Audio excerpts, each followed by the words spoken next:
এই মুক্তিযুদ্ধ বা স্বাধীনতাকে প্রশ্নবিদ্ধ করতে দেশি বিদেশি অপশক্তি তখনও যেমন সক্রিয় ছিল, এখনো ঠিক একইভাবে তারা সক্রিয়। বিসমিল্লাহির রহমানির রহিম।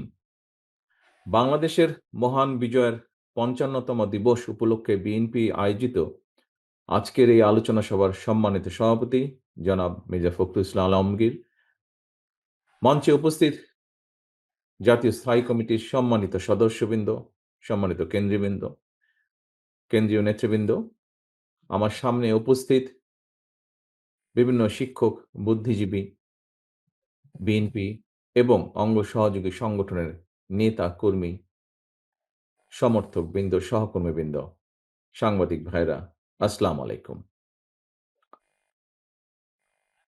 দেশের ইতিহাসের সবচেয়ে গৌরবোজ্জ্বল দিন আমাদের আজকের এই মহান বিজয় দিবস। যতদিন বাংলাদেশ থাকবে, কখনো এই দিবসের গুরুত্ব এবং তাৎপর্য কিন্তু মলিন হবে না। তবে একটা বিষয় আমাদের সকলের মনে রাখা বা স্মরণ রাখা দরকার এবং অবশ্যই একই সাথে সতর্ক থাকা দরকার। সেটা হলো বাংলাদেশের মহান যে মুক্তিযুদ্ধ, এই ম স্বাধীনতা এই মুক্তিযুদ্ধ বা স্বাধীনতাকে প্রশ্নবিদ্ধ করতে দেশি বিদেশি অপশক্তি তখনও যেমন সক্রিয় ছিল, এখনো ঠিক একইভাবে তারা সক্রিয়।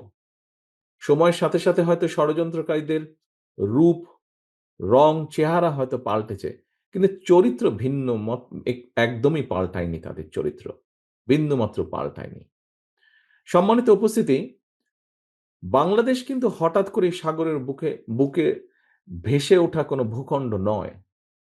এখানে সকল বক্তা বলেছেন, যারা আলোচনা করেছেন, আলোচকবৃন্দ সকলেই বলেছেন লাখো শহীদের আত্মত্যাগ আর অসংখ্য মা-বোনের সম্মানের বিনিময়, সম্ভ্রমের বিনিময়ে বাংলাদেশ নামক এই ভূখণ্ডটি আমরা অর্জন করেছি। এই স্বাধীনতাটি আমরা অর্জন করেছি। স্বাধীনতা এবং মুক্তিযুদ্ধের সেই গৌরবময় ইতিহাস নিয়ে রচিত হয়েছে অসংখ্য গল্প, কবিতা, বই রচিত হয়েছে। অনেকেই হয়তো জানেন স্বাধীনতা এবং মুক্তিযুদ্ধের পূর্বাপর ঘটনা বলে নিয়ে বাংলাদেশের স্বাধীনতার ঘোষক শহীদ রাষ্ট্রপতি জিয়াউর রহমানের নিজের লেখা কিন্তু একটি প্রবন্ধ রয়েছে এবং সেটির নাম একটি জাতির জন্ম।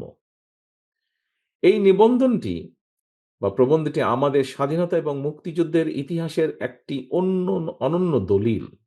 সম্মানিত উপস্থিতি, পতিত পলাতক একটি চক্র শুধুমাত্র নিজেদের হীন দলীয় স্বার্থে বাংলাদেশের স্বাধীনতা এবং মুক্তিযুদ্ধের ইতিহাসের বিকৃতি ঘটিয়েছিল। স্বাধীনতা এবং মুক্তিযুদ্ধের ইতিহাসকে চেষ্টা করেছিল তারা, করেও ছিল, অনেক ক্ষেত্রে দলীয় ইতিহাসে তারা পরিণত করেছিল। আর এই অপরিণামদর্শী অপচেষ্টার কারণেই পরিস্থিতির সুযোগ নিয়ে এখন আবার মুক্তিযুদ্ধের পরাজিত একটি চক্র বিজয়ের নতুন ইতিহাস রচনার অপচেষ্টা তারা করছে।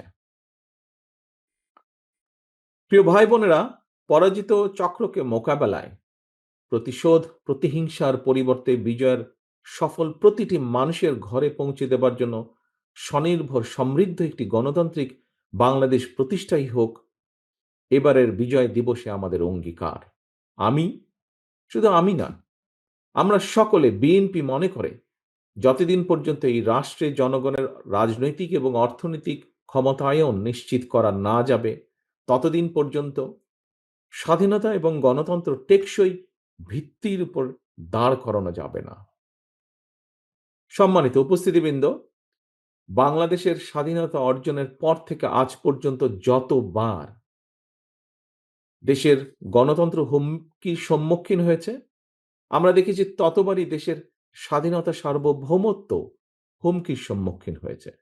১৯৭৫ সালের ৭ই নভেম্বর কিংবা ২০২৪ সালের ৫ই আগস্ট, ইতিহাসের প্রতিটি বাঁকে এর সত্যতা কিন্তু প্রমাণিত হয়েছে।